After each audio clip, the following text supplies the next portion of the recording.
Candidate Crosby here. I want to talk about our retirement rights because we have rights. We have the right to make wise business decisions. We have the right to move or force forward wiser retirement repair plans. And part of this is that we can use more advanced business techniques.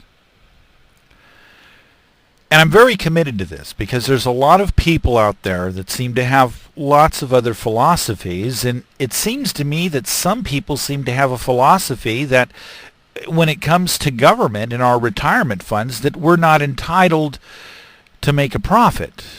And I just think that's ridiculous. Now, I've got other areas that I've been talking about that you'll probably run into that I'll keep talking about, and the spirit of permanent funds, so forth, etc. Now, I'm going to talk about a new item at this point in time being released in this format, and that is to give an understanding of old school physics at a level that's never been understood by many people. Let me give you, for instance, there have been, on the whole, in a brushstroke, there have been, we'll call them oil or gas companies, mineral companies, that basically get a mineral claim, gas claim, lease, whatever. And they go out and get a new report on the property. And you basically have an expert come in and say, we estimate that there is $30 to $70 million in deposits that are reachable, accessible underneath this particular claim, if it's gas, oil, whatever.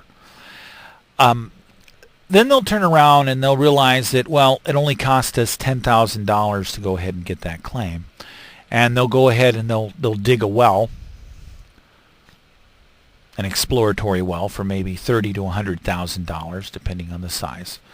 And they'll prove that it's there. And then once it's there, they get the readings, they bring in the experts again, and the experts come in and confirm and say, yes, in fact, there is $30 to $70 million of active harvest capability here. Or in some cases, they'll have somebody else come in and say, no, the statistics are now coming in stronger. We believe that there's $140 million in recoverable, immediately recoverable assets here. And then basically they do something. Instead of going all out to remove all of this stuff, they decide to basically cap this off and use it like a bank account, because it's unrealized profit. Therefore, they can't be taxed on it. But this doesn't mean that they can't use this for loan levering.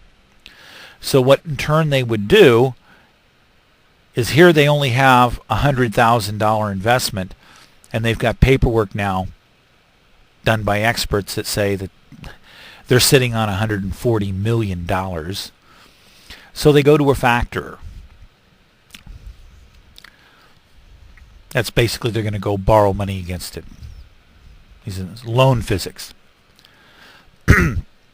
So then they turn around and they borrow $10, $30 million off of this situation. And they might decide to activate the well and say, okay, we're just going to pull out enough to make the payment, just to make the payment on this $10 to $30 million that we're borrowing against these hard assets. And then they repeat the process from the beginning again. They go out and they get multiple new claims all over the place, and they basically repeat the same process, keeping the better deposit finding situations, and of course writing off those that don't work. So what ends up happening is these people eventually get into a situation they haven't even really invested $1 million yet. and all of a sudden they end up controlling and loan leveraging hundreds of millions of dollars, which is not bad. And it's non-taxable.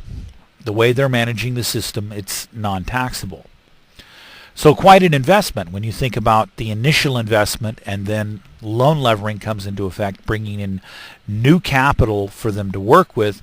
But since it's borrowed money, it's not taxable. It's a liability factor on the books. But in reality, they know exactly what they're sitting on. They know what they got.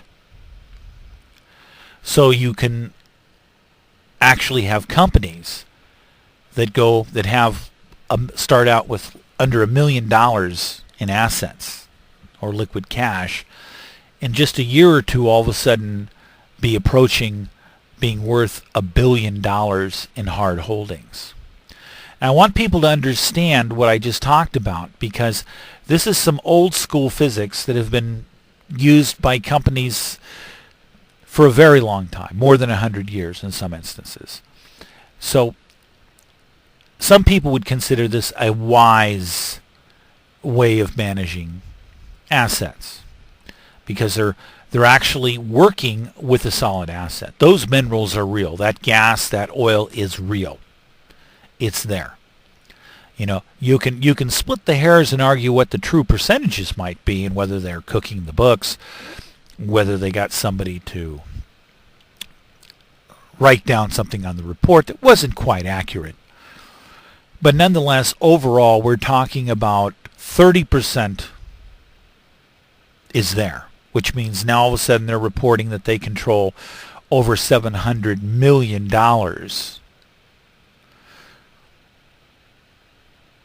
in mineral gas assets that they control, but they're unrealized, so they're non-taxable. That's an incredible amount of loan leveraging capability when you consider, again, that they started with less than $1 million. So in 2 years, they're now able to go out and borrow $140, $180 million, get it refinanced in a very attractive low percentage. Let's say, 0.5%. And then they can invest the money in any other number of ways that are going to return wonderful profits, or continue with the same thing they're doing, or a combination of whatever.